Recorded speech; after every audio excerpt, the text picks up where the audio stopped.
mission to Spooky Scary Storytime concerns a missing child, but it's from the perspective of the child who is missing, and what he experienced was very different from what everyone else around him who was looking for him experienced. It's very strange, but he said his name's John, and in 1979 he was part of a Cub Scout troop, I'm not sure what it's called, but he says that his Cub Scout pack went to the Allegheny Mountain Range along the southern tip of New York. He was about 10 or 11 years old, and he was excited to go out with his friends and just do normal Cub Scout activities. And the Allegheny Mountain Range is part of the Appalachian Mountain Range, and the terrain is very gentle, sloping, old mountains. Nothing super threatening or dangerous for a group of children that were with their chaperones. And the camp that they were staying at were some old state park built cabins at the foot of a small mountain covered in trees, and directly in front of these cabins was the rural road that they had come in on, and on the other side was gently sloping hills. The first night was normal. They did normal Cub Scout activities, they had their campfires, they were telling stories, they did outdoor survival activities, and they were just goofing around. But on the second day of their trip, John says they decided to play hide and seek. And one kid stayed by the cabins and he was counting, and about 20 of the other kids took off running. And John took off running in the opposite direction of the rest of his troop, and he was running down the road, and he said maybe 30 feet. It couldn't have been more than that. Weather was typical New York fall weather, like 40 to 60s. He said there was like a layer of sticky leaves on the ground. The sky was overcast, and he says he remembers that the trees were in their typical color changing season. It was a very pretty environment.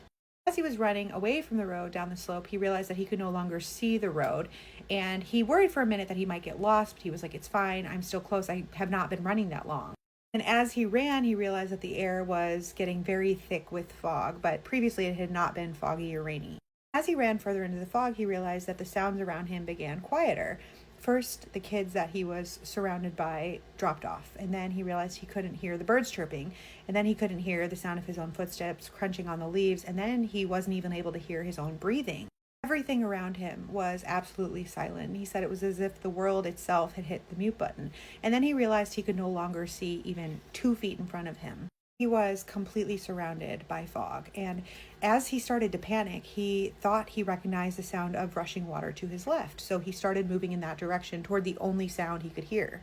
He came to what appeared to be like a wall of bushes, and the water sounded like it was just on the other side, so as he pushed through the bushes, he came across a sight that he still can't explain. Said all of a sudden he found himself standing in the middle of a shallow valley with bright green trees going up the rims all around him, and the sun was shining, it was a clear blue sky, and the weather was warm as if it was still summer. As he looked down, he realized he was standing on the rock edge of a shallow creek that was flowing from his left, and he said it couldn't have been more than 6 feet wide, and it was very shallow, but as he looked down at the bottom, he could see that the water was clear, and bottom of the creek was covered in pebbles, and as he looked across the creek, he saw what he describes as like a small island.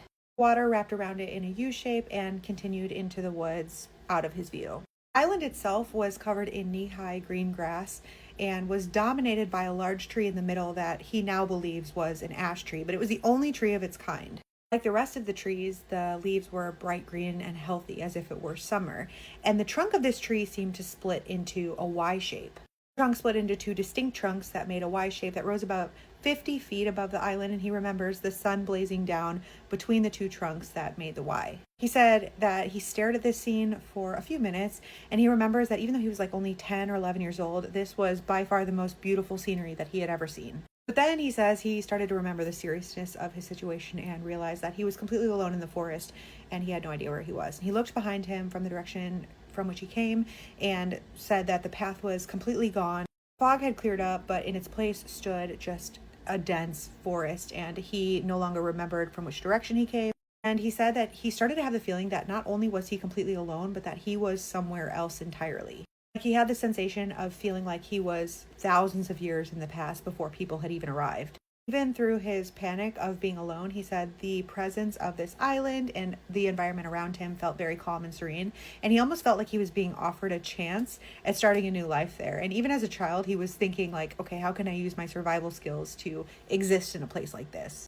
As he was figuring out what he was going to do, he said he heard voices calling his name from behind him, and he turned around again, and all of a sudden he saw the wall of bushes that he had climbed through to come to this scene. And so instinctively he walked back to the bushes and he peeked through. He didn't see anyone, but when he turned around again to look at the island, he realized that the scenery had changed, and the island was gone, the creek was gone, the valley was gone, and now he was just standing in a clearing of dull green grass and small plants that sloped down the side of the mountain. And he said all of a sudden the air was cold again and the sky was gray again. At this point, the growing chorus of voices sounded more urgent, and he began running toward those voices as fast as he could. And after just a minute, he realized he could see that same stretch of road that he had initially run down. And he had been no more than 100 feet from where they started the hide-and-seek game. And he said as he approached his camp, the other kids were shocked to see him because apparently he had been missing for several hours, and they had started sending out search parties to find him. Though, he remembers the entire experience lasting no more than a few minutes. And he says at the time, he explained to the other kids that he had just found a really good place to hide out of fear of being mocked. John says his father was actually an assistant scoutmaster, and his father was not thrilled that they had to spend so much time searching for John, but apparently he was content with the idea that John had just found a really good place to hide and won the game. That night, as he lay awake in his bed, he could not stop thinking about what he had seen, and he wondered why it was shown to him and what it meant. What should or could he have done with that information? He had no idea, but the next day, the group went over to that area to play some more, and he was determined to find some evidence that what he had seen actually existed, but he couldn't find even so much as a dry creek bed. He said, I know I'm not crazy, but nothing in that area pointed to something like that existing. And as they drove away the following day, he said he felt a very painful longing for a place that he's not even sure existed. And he says, even now, that memory stands out as one of the most vivid, real things that he's ever experienced. He's thought about this incident throughout his life, maybe more than any other childhood memory. He says he has tried to do some research about the area and has found that other people have reported paranormal activity in this particular area, though nothing quite matches his experience. He did find out that there had been a decimation of the ash tree population in the area due to the ash borer insect. He says he believes ultimately that he was being shown this scene for a reason, but it haunts him that even 40 years later, he doesn't know what that reason is. So if anyone has an idea, he said he's open to hearing it. John is his real name. He will be seeing the comments. Let him know your thoughts. This is exactly why you're never going to catch me driving home from out of town super late at night. Guy writes that about 15 years ago, his mom and his sister were both driving home super late at night. They had been visiting their aunt. He said that the drive takes you through some mountains and through a desert, but that there is a shortcut you can take. He says that the shortcut will shave about 10 minutes off your time. However, the big con about this shortcut is that it's in the middle of nowhere. He says that it's a 2-lane road for 30 miles with nothing on either side. There are no houses, no shops, no lights, nothing, just road and darkness. He said that his mom and sister decided to take the shortcut to get home quicker. It's about 11 p.m. and that's when they spot something on the road. At first, his sister thinks it's a rock, so they try to slow down just so they could get around it easily. When they got closer, they realized that it's this lady with long black hair, what looks like a burlap wrapped around her. He says that the lady is crouched down facing away from both of them. All I know is I'm backing right up, turning around, minding my business. I don't need to know who that girl is, what the problem is. If she's hurt, I hope someone helps her, but it's not gonna be me. No, matter of fact, I was stupid to take this shortcut in the first place this late at night. What was I thinking?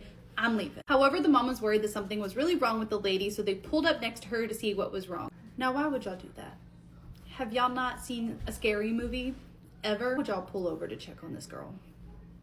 Not smart. They asked the lady if she's okay and if she needs any help. However, the lady just stood up and looked at them, just let out this huge shriek. This is what I'm talking about. You can't help people these days.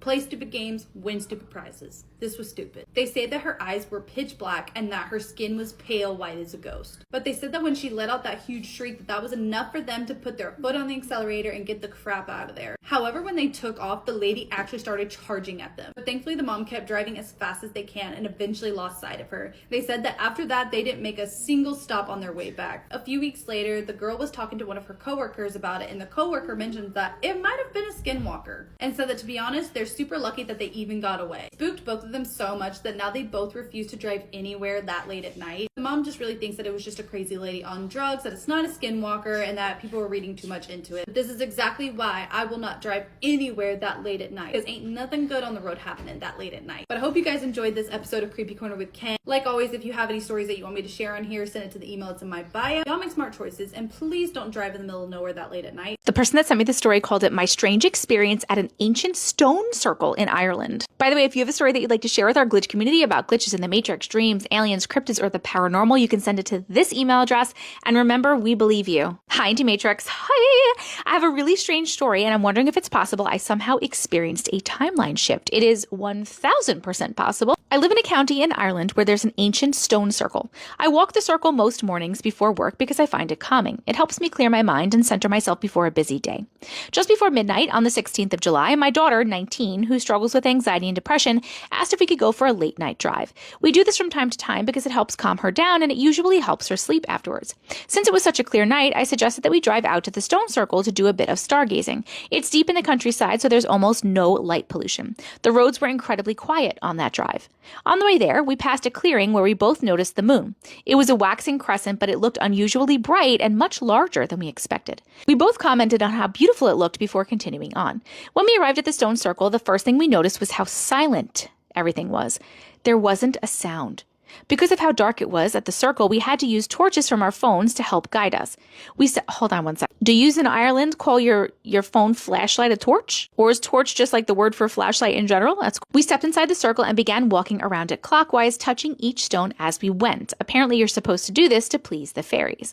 I do this walk at least twice a week, and nothing there has ever made me stop or question anything before. Then my daughter suddenly said, "One of the stones is missing." I was surprised because these stones have stood there for thousands of years. Some of them are enormous. You'd need heavy machinery to move even one. We walked over to where it should have been. At first, my daughter suggested maybe it had been removed so a tractor could get into the field, but then I shone my torch from my phone onto the ground. There was a grass growing exactly where the stone should have been. That didn't make sense to me. If the stone had recently been removed, shouldn't there have been disturbed earth or mud? Instead, it looked as though the stone had never been there. We continued walking around the circle, but both of us started feeling increasingly uneasy. It honestly felt as though we were being watched, like people were standing on the opposite side of the circle watching us. Every time we'd shine our lights in that direction, strange shadows would fall across the remaining stones. We never actually saw anyone, but the feeling was intense enough that we both noticed it. Eventually, we sat down inside the circle to look at the stars. Even then, neither of us could shake the feeling that we weren't alone. After a few minutes, I suggested that we head back to the car. As we were leaving, I remembered wanting to take the photo of the moon for my Instagram. We walked back out onto the road. The moon was gone. The sky was perfectly clear. No clouds, nothing blocking our view. Earlier, it had been high enough that we both expected to see it, but it simply wasn't there. We shrugged it off and spent a few minutes watching the stars instead while leaning on the bonnet of the car. Is the bonnet the hood? I love learning words from other countries that you guys use. Then a bat flew directly above our heads, and my daughter laughed and said, "That's enough for tonight, let's go." On the drive home, we reached the same clearing where we'd first admired the moon. I pulled over because I thought surely we'd see it from here. Still nothing. We searched the sky, but the moon had completely disappeared. The drive home takes about 30 minutes, and during the entire journey, neither of us saw the moon again. That alone was strange. But the really unsettling part happened the following morning. I woke up with a vivid memory that the stone had actually been missing a year prior. I remember noticing it not long after last year's summer solstice, around the first time I started regularly visiting the stone circle. The problem is, I know I never remembered that before. Until that morning, I would have sworn every stone was still there. It felt as though an entirely new memory had appeared overnight, as if my mind had suddenly accepted that the stone had always been missing. I genuinely can't explain it. Has anyone else ever experienced something like this? A place changing followed by memories changing to match it? Was it just my brain filling in the blanks, or could this be an example of a timeline shift or something similar? I would love to hear your thoughts because it's honestly been bothering me ever since. Love what you're doing, Andy. Sending big love from Ireland. I love you too. Leanne. Okay, you're right. It's definitely giving timeline shift. I don't know. The fact that you guys felt like you were being watched from like the other side of the circle, I don't know if that's just because like the stone was missing and then you felt weird and uneasy and like that built on it, you know what I mean? And it was really dark, but maybe there was something there. Maybe there was something there. Maybe there were spirits there. Or I think one of my questions would be, have you ever been here at night before? Because I know that you said that you walk there every morning, I think you said. You do this walk twice a week. Okay, you didn't say if it was morning. So I don't know if you normally do the walk during the day and now this is the first time you've done it at night. Because if it is the first time you've done it at night, that's weird. The fact that it was silent and there were no noises, like not even bug noises, that always says to me that something unnatural or supernatural is in the area. So the no sounds, the fact that you felt like you were being watched and you were kind of seeing shadows on the rocks with your phone lights, that says something was there. I wonder if there's like something there, like, I was going to say something that protects the stones, but that doesn't make sense because why was one of the stones missing all of a sudden? It's possible that something was there that was not a friendly thing, and perhaps you somehow died and switched into a timeline, had a quantum immortality event, switched into a timeline in which you didn't die, but there was one stone missing. Because that part, the fact that the stone is missing, says timeline shift. The fact that you woke up and your brain was like, no, that stone, like the memory was put in there that stone has been missing for a year. That's weird too, man. That's really weird too. What are you guys getting? Let me know in the comments. Are you getting that there was some kind of entity or something was there? Are we getting that there was a timeline shift because of the missing stone? And what do we make of the fact that a memory was put in there that the stone had always been missing? Because was that just your brain trying to because that happens to me a lot, right? Like when I'm having deja vu or I swear that I remember something a certain way, and then my brain will be like, no, it's what if it's always been like that and you just didn't notice? So I don't know if that is your brain doing that, or if in all those instances, it's just your brain trying to make sense of, or maybe it was a timeline shift. I don't know. I'm not 100% sure here, but I would love to hear everybody's opinions in the comment section. And thank you so much for sharing your story. This is called Haunted Nursery. Hi, I work in a nursery. What's happened with colleagues has freaked me out. At the start of the year, we has building work, so had to use the other entrance to get in. I am going to change my colleagues' names for privacy. Nursery is an old building which has been standing since Victorian times. Names have been changed. Janet signing in first thing in the morning, and Gillian, the chef, well, so she thought, let herself in and walked past Janet. Gillian had white hair and always wore it up with a clip. So Janet knew it was definitely hers. No one else in the building looked like her. Janet said, hello, Gillian. But Gillian didn't respond, so Janet assumed Gillian was in a rush to prepare the food for the day. And a few minutes later, Gillian was at the door saying, could you let me in? We had new doors recently, so everyone was trying to adjust and remember codes. This freaked Janet out because she'd just seen Gillian walk past her moments before. So she ran to the kitchen to see who was there, but there was no one in the kitchen where Gillian would usually be first thing. Staff let Gillian through the door, but who on earth walked past Janet? Janet definitely saw Gillian go past her. We don't know who it was until this day. Janet told Gillian what had happened, and now every time they see one another, Gillian has to do jazz hands to Janet so she knows it's her. Was it a doppelganger or mimic, and how did they let themselves in? We still don't know. Kind regards, Emma. Gillian and Janet doing that at each other. Wow, that is really funny. It's a shame that's not their real names. Sometimes I just feel like as well, people just like to do things to make the day go quicker, don't Yeah, they? So yeah, when we yeah, walk yeah, past yeah, each other, yeah. we'll do jazz hands. Yeah, And I've been in the job for 22 years. It's all over I the just think front that's page. so funny. It's non-verbal, just Yeah. you're like, oh, Straight face. yeah. It's because the mimic in the kitchen. And Janet's just screaming her head off. This story was sent to me by one of you guys. I will put her username up here. Thank you so much for sharing. Hi, can I tell you my experience? Yes. So when I was around 7 or 8 years old, I was in my room playing with toys alone when I heard someone whisper my name behind my ear. It sounded more like an old man mixed with a deep voice. I turned thinking it was a family member, but no, it was a man who looked like he was in his 50s and was looking back at me. Little me didn't know I was supposed to be scared or wondering why he is there. I said hi and he didn't reply for a while before mumbling under his breath, I'm here for Matilda. Matilda was my 8-month-old baby sister. I didn't feel scared and went back to playing with my toys, and just 5 hours later, my sister passed away in her sleep. I am so sorry to hear that. Looking back, I would have been shitting my pants. That is so sad. I'm so sorry. But now I'm like wondering if maybe that was like a family member that you had never met who was coming for your sister. I mean, I feel like even as a kid, you are scared of things. Like I know me being a kid, I was scared of things. Maybe being that you weren't scared of this man is a good sign. That is so strange though, especially because you still remember like that man. But what do you guys think? Imagine getting gifted a doll for Christmas and then you hear it singing in your toy chest at night. What's up, cousins? So you already know your girl is back with another story time. Just like any other time, let's not waste no time and let's get into it. So for this story time, we're gonna call her Debbie. So Debbie was around 8 years old. It was Christmas time. Her parents gifted her all of these gifts, including a baby doll. And when you squeezed it, it sung a song. Debbie said she was a little iffy about the doll, but she did like it because it had pretty long hair that she can play with, but she did not like it because whatever it made her feel, she felt like something was off with this doll. So one particular night, Debbie's in her bed sleeping, and she was awakened because she heard the dog singing in her toy chest. Now, mind you, she's only 8 years old, so she's thinking maybe it's another toy on top of this doll making it sing.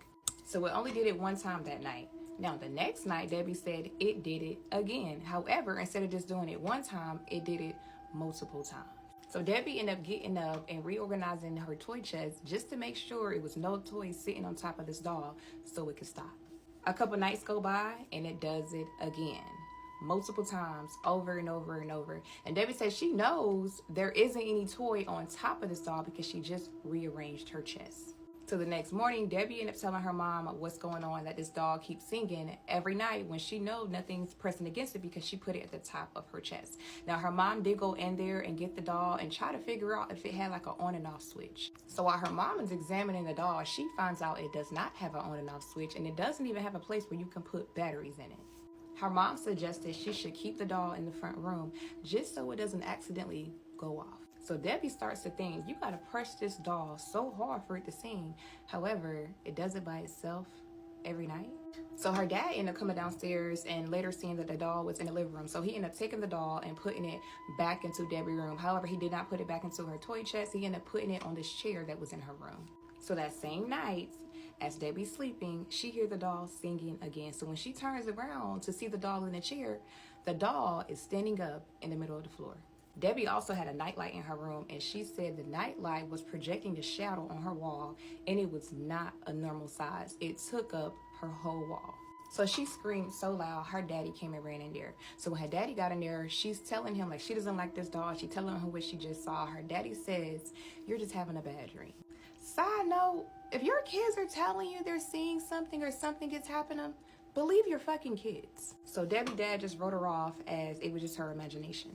He takes the doll out of Debbie's room. He ends up putting it in his room. Debbie heard nothing else, no more singing from this doll when her dad took it out of her room. A couple days go by, Debbie's mom ended up inviting some of her friends over that also had little girls. So of course their kids are playing with Debbie, and Debbie's mom ended up giving the doll to one of the girls before they left. Debbie says she ain't never seen or heard about that doll ever again. Yeah, y'all, if you guys have a story time that you want to tell me, want me to share, make sure you guys DM it to me. Make sure you email it to me, either or. Until next time, y'all, make sure you guys like, repost, share. Also, make sure you guys subscribe to my YouTube at I Am Lexi. 2 X's, 2 I's, like right here. Until next time, enjoy this video. One of my followers, her name is Jordan, sent this paranormal story in to me, and she said this just happened to her like less than a month ago. So Jordan had been being a stay-at-home mom for 7 years, and she just recently had gone back to work. Her job was at a local university, and she was cleaning dorm rooms. She said it's not the most glamorous job, but she actually really enjoyed doing it. Jordan says that in her particular area, there were 5 different buildings that they clean on a rotation, and it was her turn to clean a certain building. Jordan says for the story, we're going to call this the Legacy dorms. Now, they all have names, but we're going to change it for privacy reasons, of course. So Jordan has never been inside of the Legacy before, so she was a little bit anxious from the start. She was instructed to vacuum, dust, and clean 3 apartments once she was inside. However, that is not what ended up happening. Jordan said that once she got inside that building, she immediately felt a presence, and it was heavy. She said the farther that she went into the building, the heavier it got. She tried to ignore it and do her job, but after about 25 minutes inside, her body just started to like break out into a sweat. Her head started pounding from intense pressure. She said, I kept going deeper into the building to clean, thinking it would stop eventually, but it did not. So she opens the door to the first apartment that she was assigned to. Now, she says, while it was empty of people, it felt extremely crowded. And I know exactly what she's talking about. She said it felt like a train station full of people trying to get out. She goes, I did my best to clean, but I ended up not finishing and leaving that apartment. So once in the hallway again, she thought that she would just vacuum and maybe try to get someone over to assist her. Then she goes to the top floor to get the vacuum, and as soon as she got off the elevator, the pressure thickened even more. She said standing in that hallway, she could not help but feel like someone was watching her. And not just watching, but standing directly behind her. She goes, if I could describe it, it felt like a very large, heavy, angry man standing behind me, breathing down my neck. She goes, I jumped back into the elevator and it followed me in there. She said all the way down the main entrance, all she could hear in her head audibly was, get out. So Jordan did. She ran like a coward, she says. Her words, not mine. Ran like a coward out the front door and straight to her boss's office. She said, I was almost in tears when I got to her. So when Jordan explained what happened to her boss didn't seem surprised at all. She kind of laughed it off in her throat and said, yeah, you wouldn't be the first to say that about Legacy. And then her boss went on to tell her something that was absolutely chilling. She said that back in the 90s, a student was really depressed and he unalived himself by hanging from the top floor window. And then she goes, just there, and she points over. So as she points to the window of the building, Jordan turned around and looked out the window at that enormous building.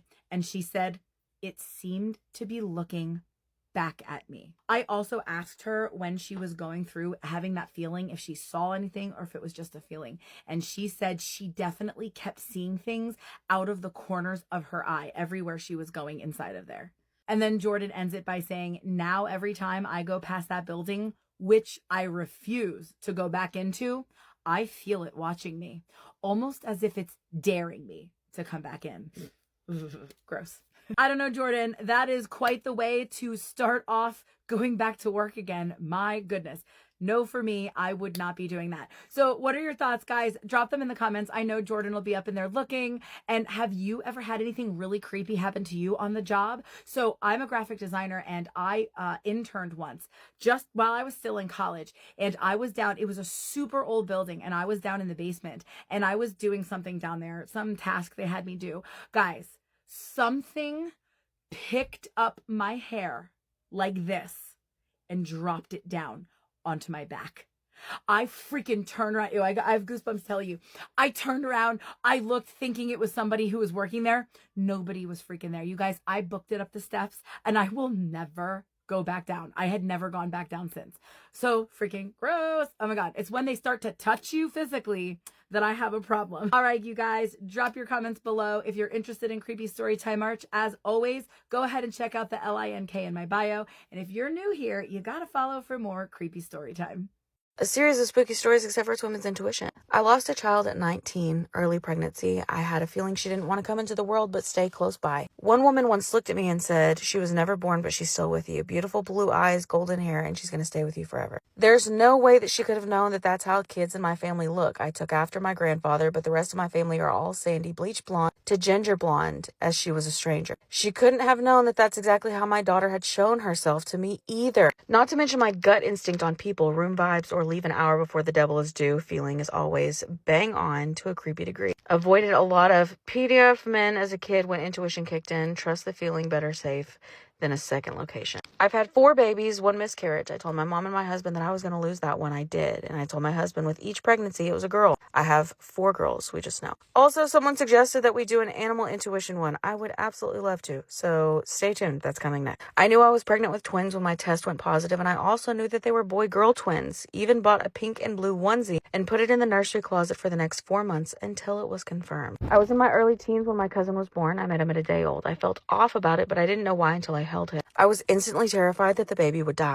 My mom took my picture with him, and when I saw it was blurry, I got upset because she wouldn't take another. I was so worried that it would be the only one. I couldn't explain why and knew no one would believe me that something was wrong. It ends up that he was very sick and as a baby nearly died from complications of his illness. It hadn't been picked up by doctors, although his mother also felt something was off. Thankfully, it turned out okay. He's now 16. The fact that you and his mother knew women's intuition. On a Monday night at school, boarding school, I just started crying, like absolutely bawling, and I didn't know why. After that, it was a panic attack after a panic attack, and I had no reason for this. On Thursday, I was meditating, and I kept thinking of the song Mama Cry by YNW Melly, and a voice just said, she has to know he's dead. I kid you not. It was 11 p.m., but I called my mom, and she said that she had just woken up because she dreamt of a funeral, and my cousins and I were crying. The entire day prior, she said she couldn't stop smelling blood everywhere she went. Oh my God. We prayed and went to bed the next morning, Friday. My alarm went off at exactly 5 a.m. I set it at 4 a.m. every day. At home, the oven door just shattered at exactly 5 a.m. and no one was awake.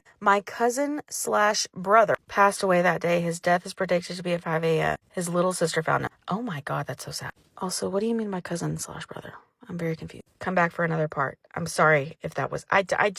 is anybody else curious? I'm so sorry. This is a really bizarre, unsolved case that I've never really heard anyone else talk about. A small Ohio town was terrorized by an unknown person for over a decade, and it gets really dark. It started back in 1976 in the small town of Circleville, Ohio, when residents there began receiving these handwritten letters making accusations of affairs, leading double lives, and even committing various crimes. Whoever was writing these letters seemed to know a whole lot of personal information about the people receiving them, and the main target of these letters was a woman named Mary Gillespie, who was a school bus driver. The anonymous letter that Mary received claimed to know intimate details about her private life and demanded that she end some alleged affair that they were claiming she was having. And when Mary's husband Ron tried to solve who was sending these letters, he mysteriously passed away. After receiving a phone call that he believed was connected to the harassment that his wife had been facing, Ron grabbed his shotgun, got into his truck, and drove off. But he never made it home because his truck would crash into a tree and he would die on impact. Authorities ruled it an accident, but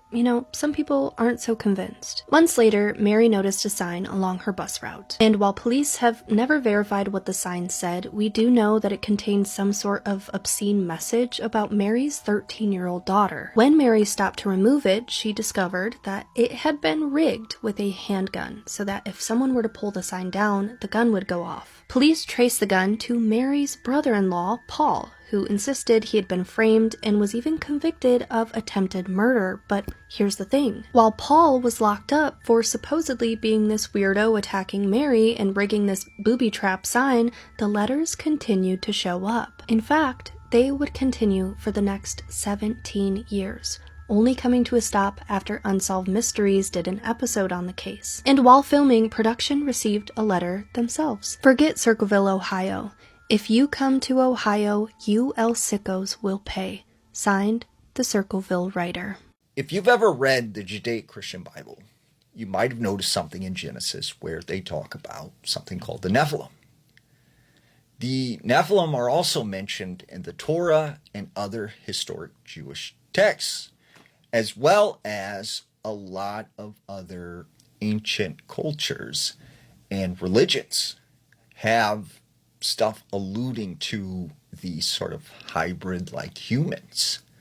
Now, the Judeo-Christian Bible mentions the Nephilim just twice, very briefly, and the first time we hear of the Nephilim is in the book of Genesis 6:4. Where it said that the angels came down to earth and they found the woman of earth to be so beautiful that they had children with them.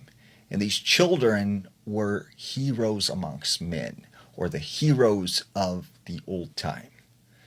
And then the second time the Nephilim are mentioned is in the book of Numbers 13:33.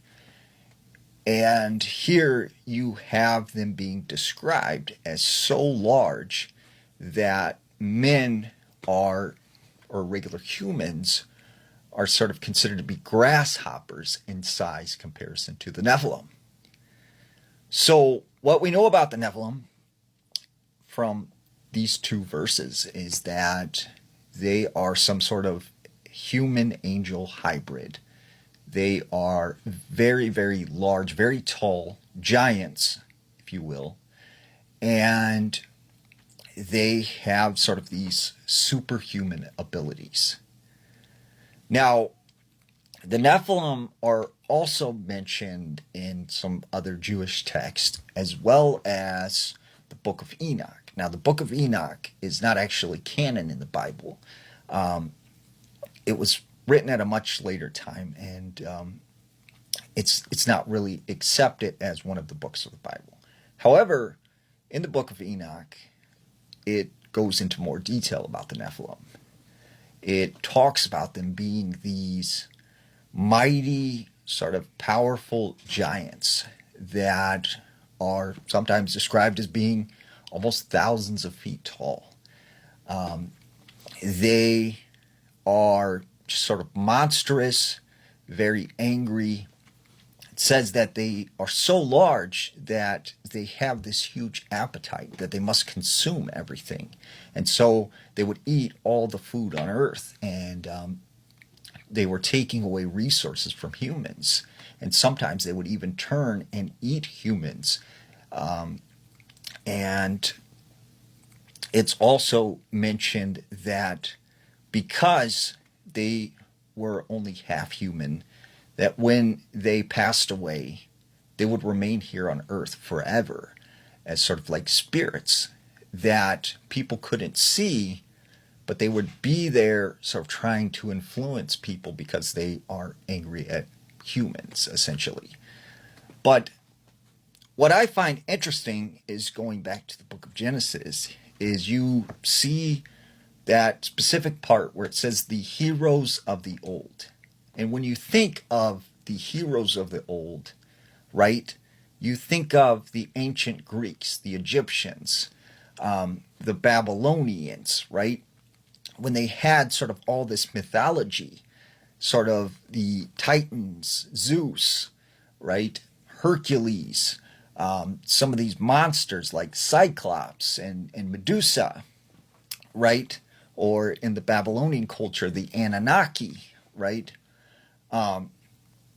Is it possible that, right, these were the heroes of the old that inspired some of these stories in mythology in ancient Greece, Egypt, Babylonia, and these sort of were the Titans, these were the demigods, or the sort of things that they seen as these very large entities that were very powerful, and they thought they were some kind of gods or deities, and they started to worship them, and they made stories about them.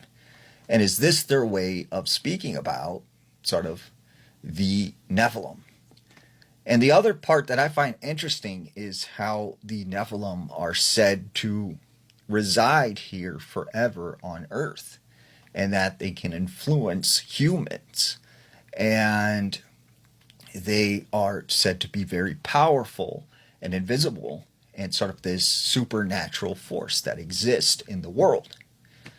So when you start to break down, like, what exactly would a Nephilim look like? I think the answer is that they probably would have appeared in many different shapes and sizes. They would have looked different based on sort of who their parents were. Some of them probably had one eye, like the Cyclops. Some of them might have had snakes coming out of their hair, right? It's very possible that they had sort of different sizes, different looks, variations of who they were. And it's even mentioned in the book of Enoch that they eventually would have children, and those children got smaller over time, but they were still very heroic. And so it's very fascinating when you look at the Nephilim and who or what they actually were. This story was sent to me by a guy whose grandfather worked backstage for a traveling magician back in the late 1960s. And according to him, the magician had one illusion that he only would perform a handful of times because he deemed it kind of dangerous, and it involved hypnotizing one of his assistants before making her disappear. But one night, something went wrong and she came back.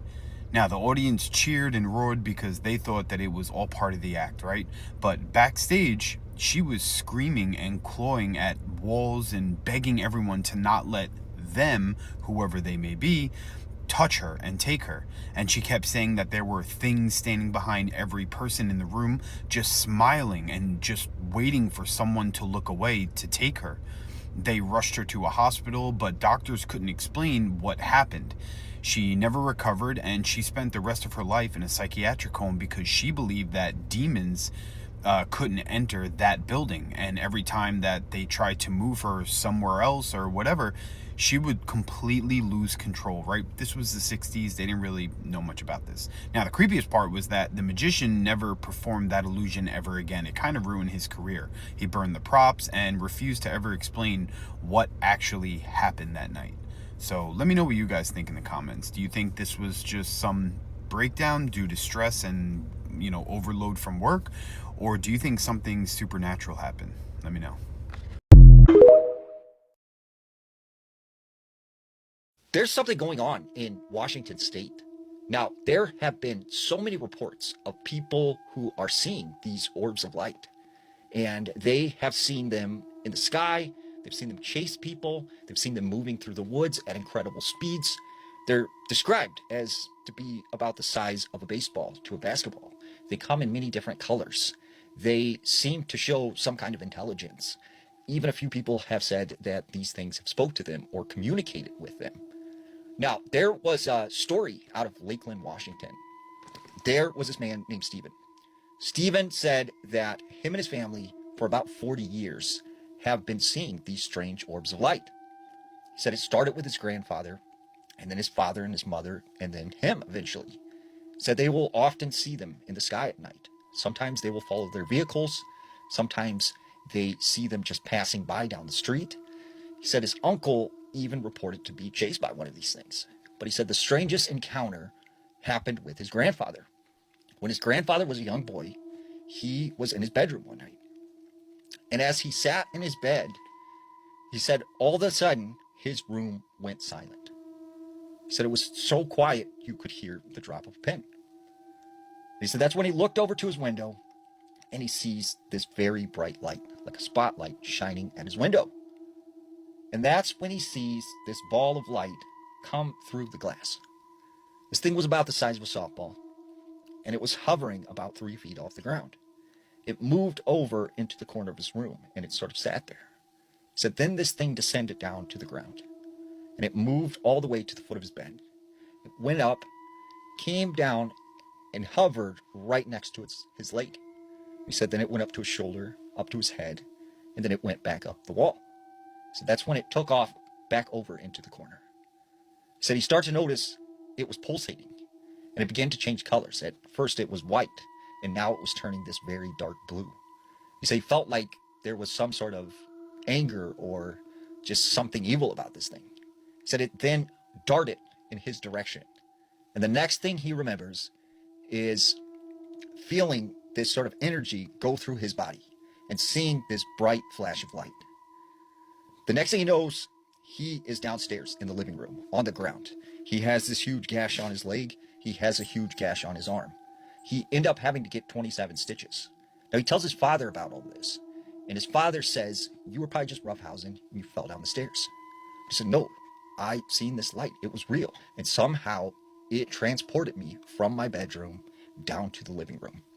And he said the next day there was a knock at the door. He said there were these two men in suits and ties. And he said they came in, they talked to his father, and they said they were asking about some strange lights that had been seen in the area. He said he got ready to say something when his father just gave him this look, like, you better not say anything. So he kept quiet. And he said he knew that whatever he had seen had something to be connected with those two men that came over. And it's believed that still to this day, his grandfather claims that these lights are evil. Now, not too far from this general area, there was another story that took place. There was this young man. His name was Baker. Baker said him and his family, they lived in this duplex apartment. And he said the downstairs neighbors, there were these two Filipino guys. So they were very quiet. You hardly ever seen them. And he said they always acted very, very strange. And he kind of got this weird feeling about them. He said one night, his father told him to take out the trash. So he said he grabbed the trash bags, he opened the front door and he goes down the stairs. Well, where these garbage cans were located, it was right next to the woods. And he said as he put the garbage bag into the garbage can, he looked over and he noticed these two Filipino men were looking around the woods for something. He said they were acting very erratic and strange. So he said he ran inside. He told his father, like, something's going on with these guys. Like, they're up to something. I know it. And so his dad and him went back outside. And his father walked over to the woods and he starts yelling, "Hey, are you guys all right? Like, is everything okay?" He said they didn't hear a response, but they heard the sound of something rustling the trees. So he said him and his father, they proceeded into the woods. They came to this fence. He said on the other side of the fence, they began to see this glowing light the size of a basketball. And he said that's when this ball started to talk to them, but not just physically talk to them. It was somehow telepathically talking to them in their head. And he said each one, him and his father, they were told different things. They were given different conversations. Although they were both standing right next to each other, they could hear these things talking to them, telling them separate things. So he said this ball of light then just took off into the sky. Well, the next day, he said his father and him went to check on these guys that were downstairs. But they soon found out that they had moved. And apparently that morning, they'd moved out. And still to this day, he has no idea what they seen there out in the woods behind the house. Does it feel like time is moving faster? Now, holidays, birthdays, everything seems like it's speeding up. And you have to wonder what is going on. Why are we experiencing time much faster than ever before? Now, when I was younger, a kid, a teenager, right, I have all these memories.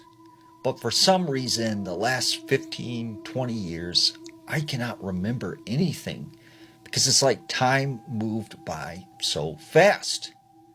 So do you think that something is going on that's causing time to move much faster? Well, there's something called a time shift or a time slip. Now, a time slip is essentially when you have missing time, when there's time that you can't account for. And there was a very famous story out of Wisconsin of a very interesting time slip. There's this man named Brandon. Brandon said when he was younger, him and his family, they would always go camping at Devil's Lake. He said this one particular summer, they went camping. And it was around probably 2, 3 in the afternoon when he tells his family, I'm going to go down to the lake and do some fishing. So he goes from the campsite, he takes this trail all the way down to the lake. He gets to the lake, and he spends a couple hours fishing. Well, he said, all of a sudden he started to see these storm clouds rolling in, and he could see lightning. So he began packing up his rod and his fishing gear. But he said soon it was storming really bad. It was pouring down rain. And he knew he needed to get back to his campsite. So he took off running down the trail. He said as he's running, he begins to see this flash of lightning. And he said the next thing he knew, he was back at the campsite. And his parents were asking him, where have you been? And he goes, what do you mean? They go, you have been gone for 11 hours now. Like, we were searching all over for you. We thought something happened to you. And he's like, I don't know what you're talking about. I've only been fishing for, like 2 hours. And his parents, they just grabbed him and they hugged him. And they're like, we're so glad you're safe. And he's like, I don't know what's going on. So that night he went to bed. And in the morning, he said he woke up. He was at his house. He was no longer camping. He was no longer in Wisconsin. And so he goes running to his mom and his dad. And he's like, what's going on? Like, how did we get home? She goes, what are you talking about? They're confused. And he goes, we were camping. Like, we were in the tent last night and now we're at home. And she goes, they're both like, what are you talking about? We went camping almost 2 months ago.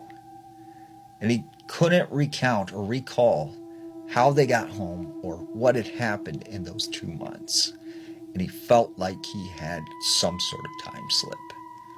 So, do you think that time is moving faster? I have a friend who's currently a hospice nurse, and the story that she shared with me is probably by far the most terrifying hospital story that I've heard in a really long time. The story starts off with, let's call my friend Kelly. Kelly's taking care of this woman who's in her late 60s battling end-stage pancreatic cancer.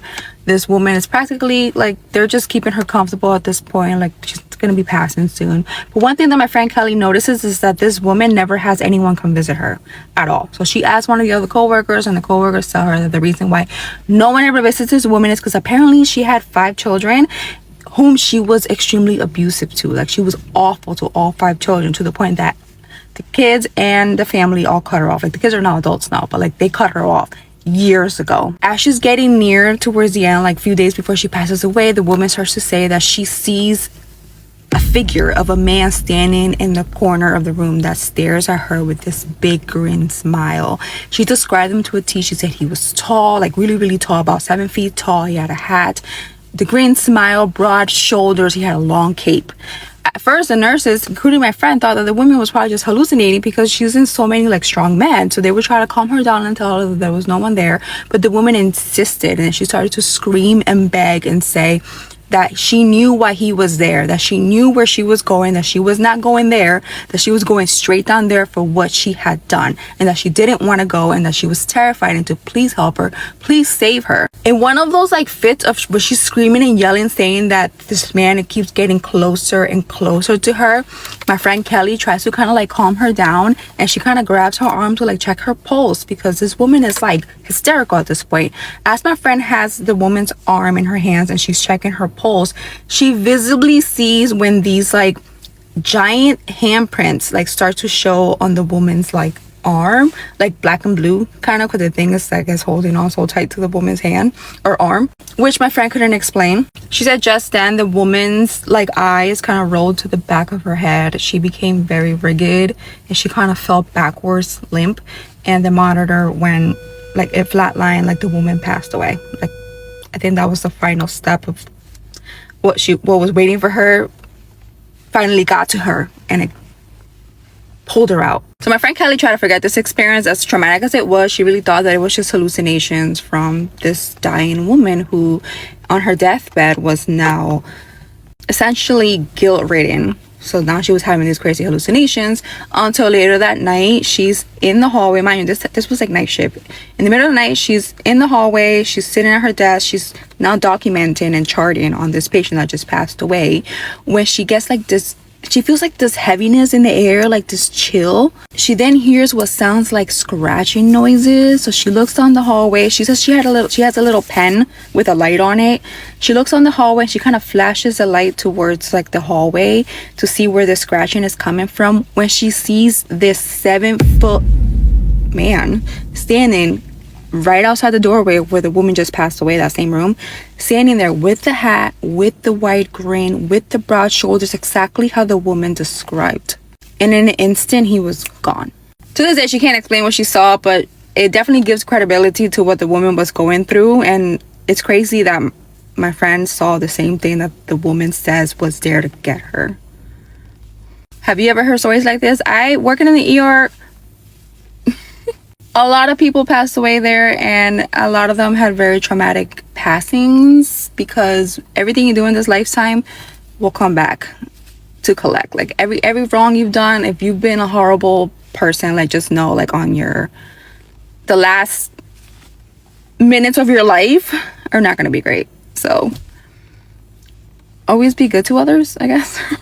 Because what would you do if your girlfriend told you she was going on a trip but canceled it last minute? Later, she walks in the door and says, "Honey, I'm home." But who have you been staying with all week? Welcome back to another episode of Creepy Corner with Ken. Like always, if you guys have any stories that you want me to share on my page, you can send it to the email that's in my bio. But let's go ahead and get into the story because this one is absolutely freaky. This guy writes that for the last 4 months, his girlfriend had been planning a trip to California to go visit her grandma. Her grandma had been very sick for some time now, and she was trying to make one last trip to go see her before she passed. As it was going to be such a close and personal thing for her family, the boyfriend decided he was going to stay back at their house. Said that his girlfriend had been meticulously planning this trip, and she had 5 large things of luggage to take for this trip because she always says better to pack more than less. I'm the same exact way. I pack for a month even if I'm going for just 2 days. So he said that was so her, that she was always pre-planning, pre-packing, always had an itinerary ready, and that he loved that about her. He said that she had an early morning flight, so when he woke up in the morning and saw that she was still sleeping way beyond the flight time, he went into full panic. He said that he is just pushing her, trying to wake her up, and that she very groggily is asking, "Why are you waking me up?" And he said, "You're late for your flight," and that she just kind of goes, it'll be all right, and turns back over. And he says that he just goes, "But you've literally missed your flight. You need to reschedule or figure something out."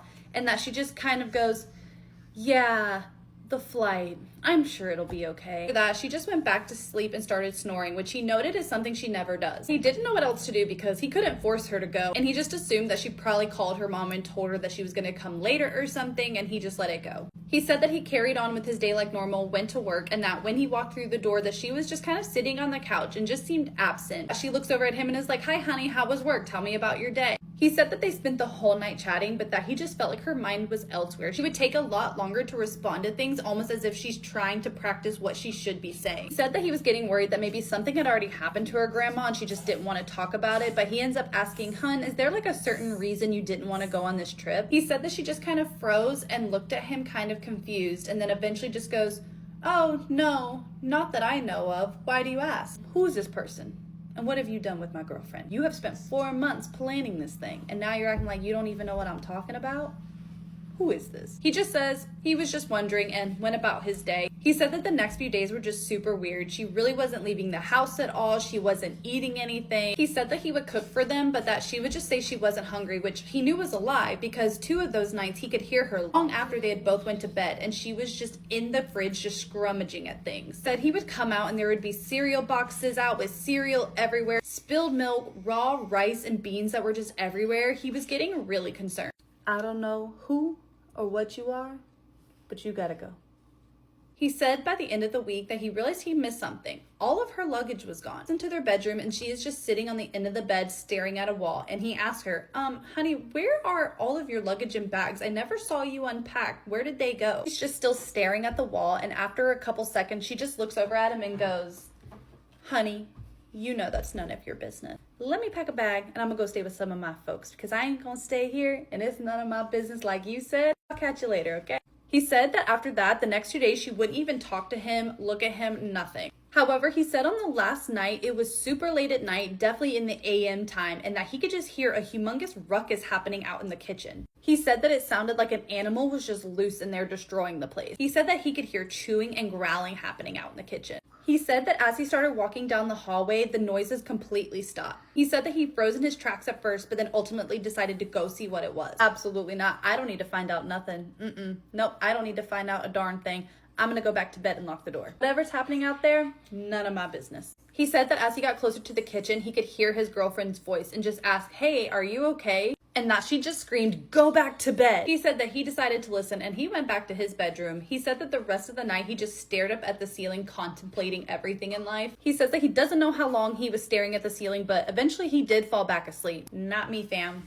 There would have been no sleeping. There would have been no sleep happening. Because whatever's happening out there, I'm scared it's going to come in here next. So I'm keeping one eye open the whole night. He said that when he woke up in the morning, his girlfriend wasn't beside him. There was no one in the hallway. There was no one in the bathroom. He realizes nobody's in the house. He makes his way towards the kitchen, and what he sees next was so disturbing. He said that when he walked into the kitchen, he just saw blood everywhere. But not from his girlfriend, from raw meat that had been eaten throughout the night. Chicken, steak, pork, literally any type of meat that they had that was just scattered on the floor, almost completely eaten. He said after that he felt super dizzy and lightheaded, sick to his stomach, and that he just needed to go sit down to calm himself. But right as he's about to calm himself down, the front door opens. And that front door opens, his girlfriend is standing there at the door with all her luggage and says, "Honey, oh my gosh, I'm home. I have so many stories to tell you."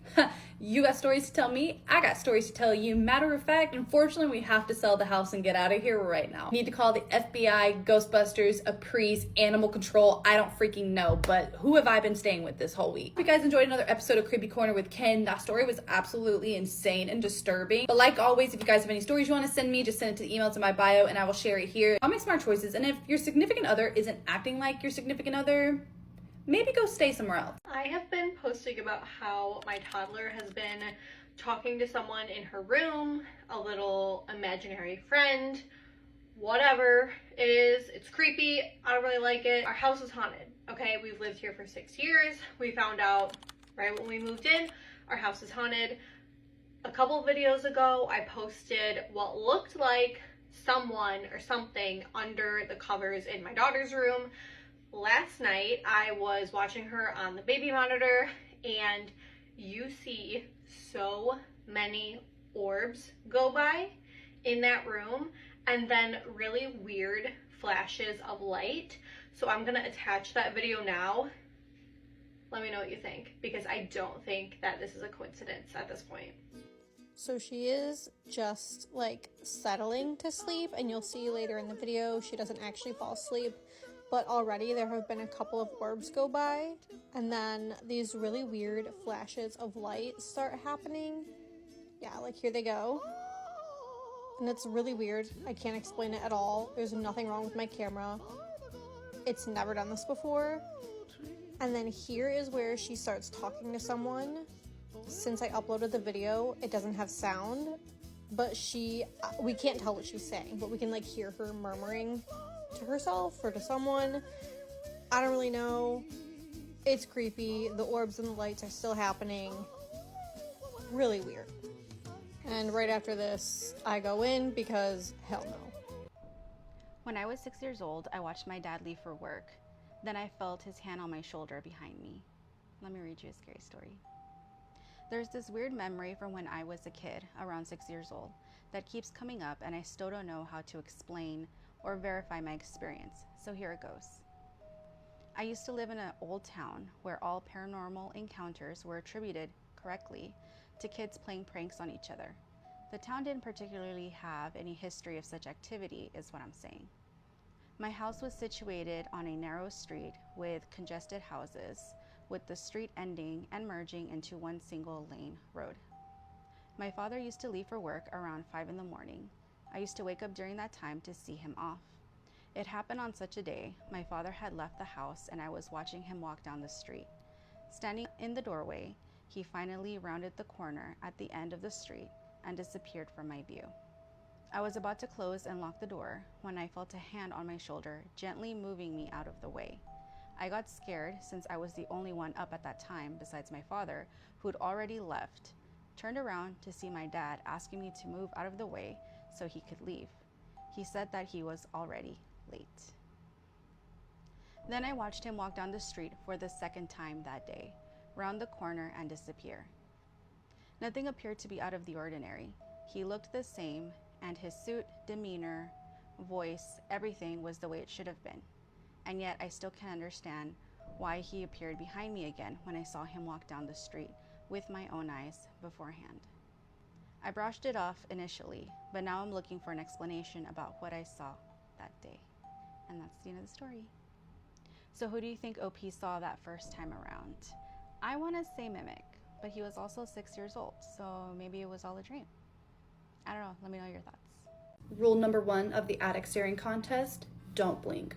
Rule number 2, don't look behind your friend. Welcome back to another episode of Creepy Corner with Ken. Like always, if you guys have any stories you want me to share on here, you can send it to the email that's in my bio, but let's go ahead and get into this story because it is absolutely crazy. There was a new kid at school that we're going to be calling A. Now, A had just recently moved there from out of town. He ended up only living 5 doors down from this guy. He said at the school that he was super shy, he had 0 friends, he was a bit odd, but that he was the most intelligent person that this guy had ever met. Now, since A was only 5 doors down from this guy, their parents had ended up becoming friends. So from time to time, this guy would go over to A's house and play video games and chill while their parents were talking. That his room was just covered with creepy pictures and creepy drawings with fire everywhere with great detail. You could just tell he was different. If I was this kid, I'd be watching A very closely because if he's got creepy drawings and fire drawings all over his room, That's not good. On this one day, A asked this kid to do a staring contest. So the kid just kind of stared at him. A immediately laughed and was like, no, not right here. Okay, sorry. You didn't mention us going anywhere else to play this game.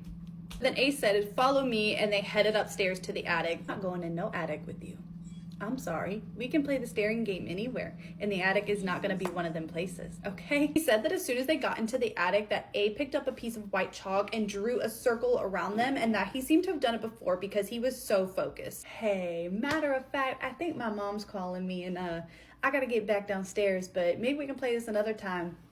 And I'd be booking it out of there. In a way, because why are you drawing a white circle around us? What's that got to do with the staring contest? Once he was done drawing the circle, they both sat in the middle of it, and he told him to hold his hand and close his eyes. Close my eyes, thought we were doing a staring contest. Aren't our eyes supposed to be open? After a few seconds of this, A told him to open his eyes and to just stare intensely into A's eyes. They're both just holding hands, staring at each other in the middle of this white circle, and that's when A finally just breaks into a smile and laughs, turns his head from side to side, then lifts his head up, and once A lifts his head up, that is when he sees this tall, scary woman standing over A, staring directly at him and just smiling with the creepiest smile you can imagine. Y'all want to know what I'd be doing? I'd be letting go of his hand so fast and booking it all the way back down to my mom, saying, we gotta get out of here. He said that after he saw the woman that he looked right back at A, and A goes, she's standing behind me, isn't she? And this poor kid is absolutely terrified and just screams, yes, she's behind you. But A just kept smiling. And if we're being honest, there would have been 2 ghosts in that room because I would have simply passed away in that moment. That he just felt frozen. He couldn't get up. He couldn't do anything. But eventually A just let go of his hand, rolled out of the white circle, and the girl was gone. Now that the scary ghost lady's gone, I'm about to whoop you. He said that once the lady was gone, that he just started crying immensely and just felt so much dread as he walked back down the stairs. He said that his mom saw that he was crying when he got downstairs and asked what was wrong, explained the story, and that A's mom got super pissed off and slapped A in the face and said, I told you not to play that game anymore. How about we lock up the attic? Matter of fact, let's barricade it, nail it shut, something. Because I fear your kid enjoys this. He's gonna go again. He said that he never went back over to A's house, but that he would still see A at school, and that next day at school, A walked up to him and said, honestly, you're lucky. Sometimes she doesn't go away. He said that he just looked at him completely baffled and tried to stay away from him. I don't blame him. I hope you guys enjoyed another episode of Creepy Corner with Ken. Like I said at the beginning, if you guys have any stories you want me to share on here, send it to the email in my bio. But y'all make smart choices and don't follow the creepy kid up into the attic.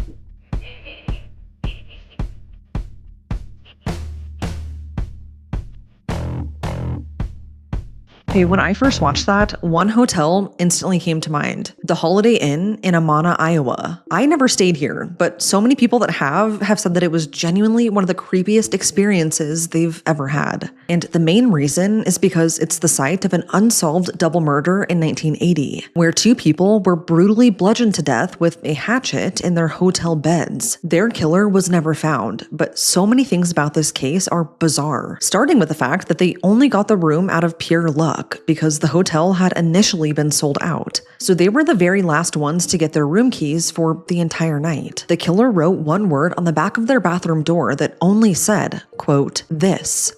End quote. And possibly the most insane detail of all is that at the time of the murders, the hotel was full of morticians because there was a mortician convention taking place in the area. There's a lot to unpack in this case, and it's scary to think that some people check into hotels, but some never leave. This is the disturbing murders of Rose Burkert and Roger Atkinson. If you want to lose sleep tonight, stick around and let's talk about it, because their killer could still be out there. This is Rose Burkert. She lived in St. Joseph, Missouri, and was only 22 years old when her life tragically ended. Rose was a nurse trainee at St. Joseph's Hospital, and she was also a mom to a 2-year-old little girl who she loved very much. The father of this child was never in the picture, so Rose took on the single mom life and poured all of herself into her daughter. Everyone who knew her said that she was the best mom, but deep down, she always wanted to meet someone and fall in love. Fast forward to June of 1980. This is when she meets Roger Atkinson, a 32-year-old man who also lived in St. Joseph, Missouri. Roger served in the U.S. Navy, but at the time, he was working as a telephone installer/repairman. Rose met Roger one summer day in 1980 when he came to her house to install a telephone. And ever since then, they really hit it off. The bad part? Roger was married to someone else, and had been for 7 years. Rose knew, as did all of Roger's coworkers and friends, but he had married his high school sweetheart, Marcella. It seemed like Roger and Marcella had a good good relationship up until June of that year, right around the time he met Rose. He and Marcella had tried having a baby, but were struggling with fertility, so this caused some turmoil in their marriage. By all accounts, though, things seemed okay. Marcella said they were your typical American family who worked hard, trying to save for a house and start a family. They spent a lot of time in church together, so she had no idea that her husband was hiding such a dark secret of having an affair. That is, until the unthinkable happened. This brings us to September 8th, 1980. This was the last time Marcella saw her husband alive. Roger told her that he had to go out of town for work for the next 2 weeks and that he wasn't going to have any time off, not even on the weekends. Little did Marcella know, but he was actually going to meet up with Rose and spend time with her. She last spoke with Roger over the phone 2 days later, and at that point, everything seemed normal. Rose left her daughter with one of her closest friends named Shirley, and then she took off for Cahoga, Missouri to meet up with Roger. The two stayed at a hotel and checked in under the name Mr. and Mrs. Roger Burkert. They stayed at this hotel for 2 days, and then they drove Rose's car to the Holiday Inn in Amana, Iowa, again using the same name for this reservation. This hotel is in rural Iowa along Interstate 80 near Williamsburg, and usually it's not super busy, but that night, it was. When Rose and Roger walked into the hotel, the front desk employee told them that the hotel was actually completely sold out because there was a mortician convention in the area, and a lot of the morticians were actually staying in the hotel. So the couple started to make their way out the door, but just as they were about to leave, the front desk employee stopped them and said that he had just refreshed his screen, and it looked like there had been one cancellation. He said it was their lucky night, and at 7:40 p.m., they got the key to the last room in the entire hotel, room 260. Room 260 was located in the very back of the hotel on the opposite side of the lobby. After getting settled in the room, Rose used the phone to call her friend Shirley and check in on her daughter, but Shirley missed the call and didn't answer. About 30 minutes later, Shirley tried calling Rose back, but the phone just rang and rang.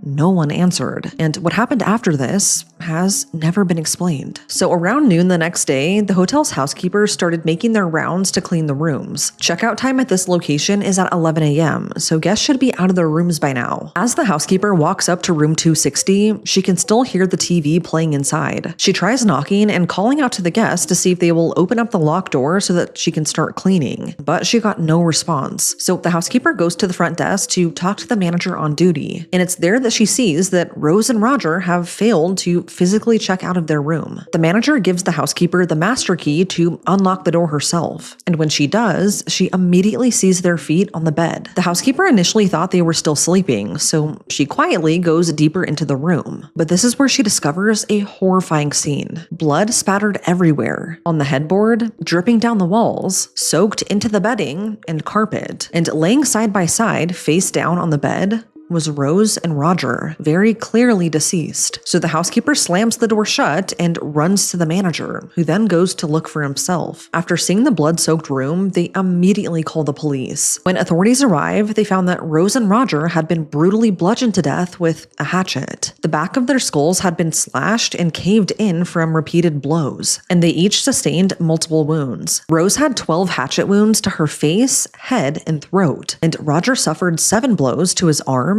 face, head, and neck. Roger was found with his arms up and bent at the elbow, and several of his fingers had been severed, meaning that he put up a fight against his killer. It looked as though he was trying to protect his head from the hatchet, which had a 3.5-inch blade. Missing from the scene was the murder weapon itself, but what investigators did find only posed more questions. So the hotel room itself looked like a mess. All of their belongings had been scattered about like someone was rifling through it all looking for something. But the weirdest part is that the hotel room showed no sign of forced entry. Then, investigators found 2 hotel chairs pushed up and sitting next to Roger's side of the bed, almost as if their killer sat there talking to them before killing them. Draped over the chair was a bathroom towel, and on the floor next to the bed was the contents of Roger's wallet. His ID and all of his cards were strewn about, and it's been reported that someone took $200 from his wallet. But this gets even stranger, because evidence was found that the killer put his feet up on the desk in the hotel room after butchering Rose and Roger. What for? No one knows, but I can guess 2 possible reasons. One was that the killer wanted to admire what he'd just done, or 2, and more realistically, was that he was overly tired from killing Rose and Roger. The act of killing someone in this way is very physical, and investigators described it as overkill. As investigators were examining the scene, they found something else that was odd. Little fragments of soap all over the floor. The killer, at some point, walked around the room and carved a bar of soap, leaving little shavings all over the place. Then investigators made their way into the bathroom, and it somehow gets even stranger. So the bathroom sink had been stained with blood, as if the killer used it to clean themselves off. Bro! What's going on around? After the murders. Inside the sink was a towel completely soaked with blood, and authorities were able to pull a sample of unidentified male DNA from this towel, which likely belongs to the killer. They were also able to pull a partial fingerprint off an item belonging to Rose. But what I'm about to say is probably the creepiest detail of all. Investigators found a tube of Crest toothpaste sitting on the bathroom counter, but it was empty. The killer, for some unknown reason, squeezed all of the toothpaste into the bathtub. And keep this detail in your mind because it plays a bigger part in the story later on. And if that isn't creepy enough for you, here's this. The killer then took a bar of soap and wrote one word on the back of the bathroom door. It was only visible with direct light being flashed on it, but it said, quote, "This."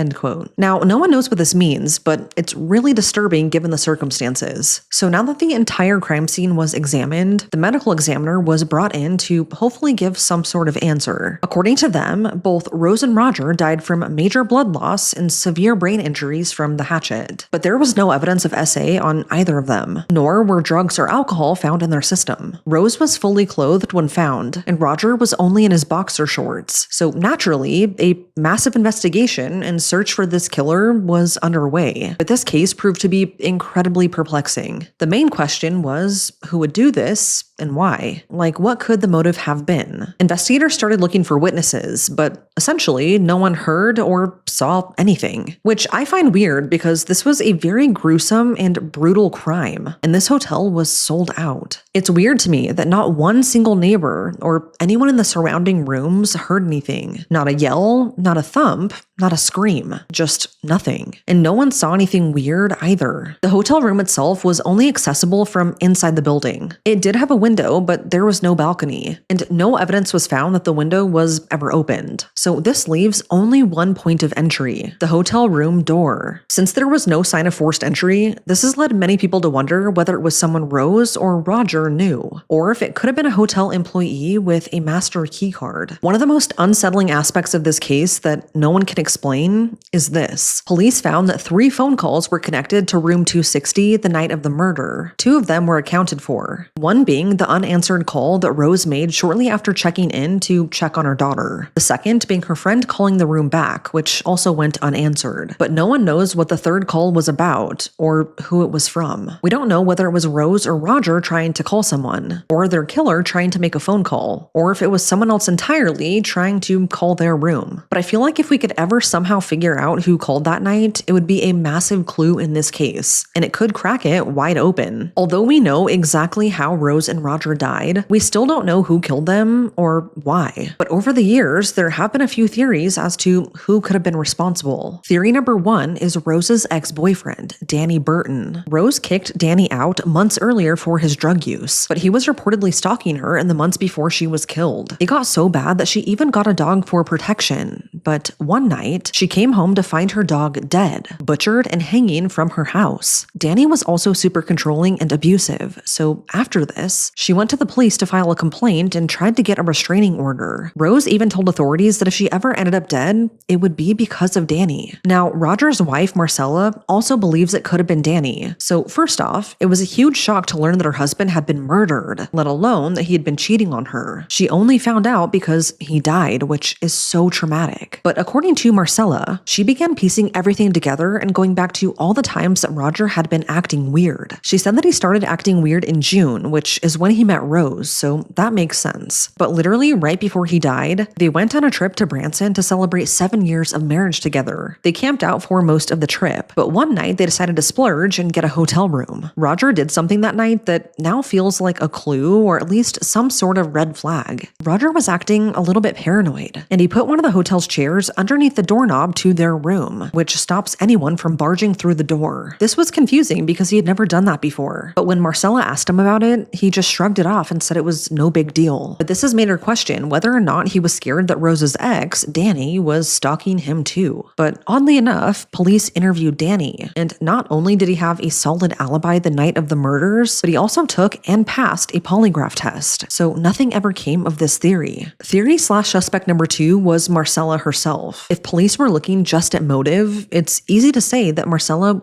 would have a good one. I mean, her husband of 7 years was cheating on her, and it's been reported that Rose may not have even been the first one that he cheated with. Sources say that almost everyone, aside from Marcella, knew that Roger was cheating. Even their pastor, who Roger confided in shortly before being murdered. After news broke that he was killed, their pastor visited Marcella and admitted that he too knew about the affair. He just wasn't sure how to approach the situation. But he also said that Roger grew incredibly attached to Rose's daughter, which really devastated Marcella because she was struggling with infertility. She so badly wanted to have a child with Roger, it just never worked out. Now, there's literally no evidence connecting Marcella to the murders, but at one point, Roger's brother suspected her. According to him, the day before Rose and Roger were killed, Marcella unexpectedly showed up at his house and broke down crying. At this point, nothing was wrong, and she didn't know about the affair, so it led him to wonder whether she knew what was about to happen to Roger. He also suspected that she could have been involved to get the life insurance money. But again, no evidence was ever found tying Marcella to the crime. And she too has an alibi. She was babysitting in Missouri when Roger was killed, so she was ruled out. It's just sad because she was also a victim here. She went on to write a book about this entire experience, which I highly suggest reading. Suspect number 3 was the hotel bartender at the time. It's been reported that Rose may have had some type of altercation with him, but that's never 100% been confirmed. I guess this bartender lived in his truck just outside the hotel, and just one day after the murders, he up and left. Like, he completely fled, leaving behind his entire paycheck, which is weird. His truck was eventually found abandoned, but he ended up actually joining the army where he was sent off to Germany. He was only ever interviewed about this case years later when he eventually came back. And even then, he seemed a bit shifty. He was even given a polygraph test, which he failed 8 times. On the 9th time, he somehow passed, which investigators said was good enough. He was never charged in connection to this crime, but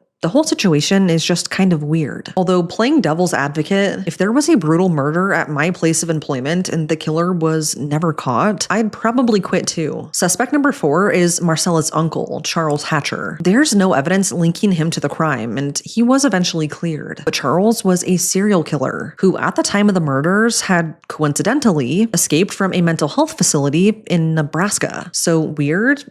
Yes, definitely. But he was never charged, so I don't know what to make of that. Theory number 5 is very odd. So after the gruesome nature of this crime, the Iowa Division of Criminal Investigation team was brought in to assist. They sent out alerts to other states to see if any other similar crimes had been committed, and to their surprise, there was. In the years right before Roger and Rose, 2 other murders had been committed that were eerily similar. All victims had been bludgeoned to death with a similar weapon, a hatchet, and they too had been killed inside their hotel rooms. But the most disturbing similarity of all was that at each crime scene, the killer had squeezed an entire tube of toothpaste out into the bathroom. So authorities really investigated whether or not these murders were all committed by the same person. And there's a good possibility they were. But to this day, it has never been proven. To me, it seems really weird and too big of a coincidence that all 3 crime scenes involved toothpaste being squirted out. But I'm not a professional, so I don't know. And lastly, theory number 6 is that maybe someone at the Mortician Convention committed the murders. It is weird that this convention happened to be taking place in the exact same location, but I personally don't think this has anything to do with it. But I do admit,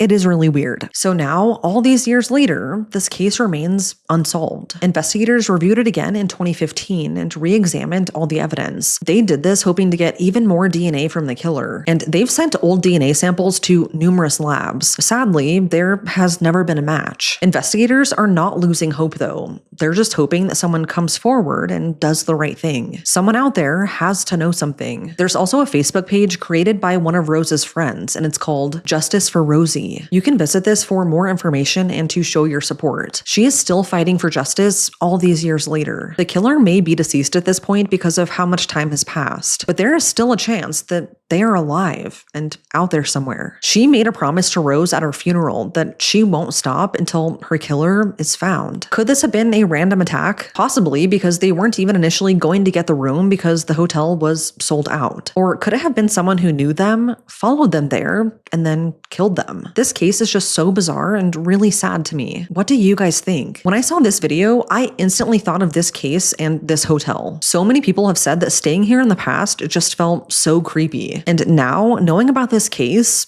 I can understand why, but it's now been 46 years. Yet whoever killed Rose and Roger and why remains a mystery.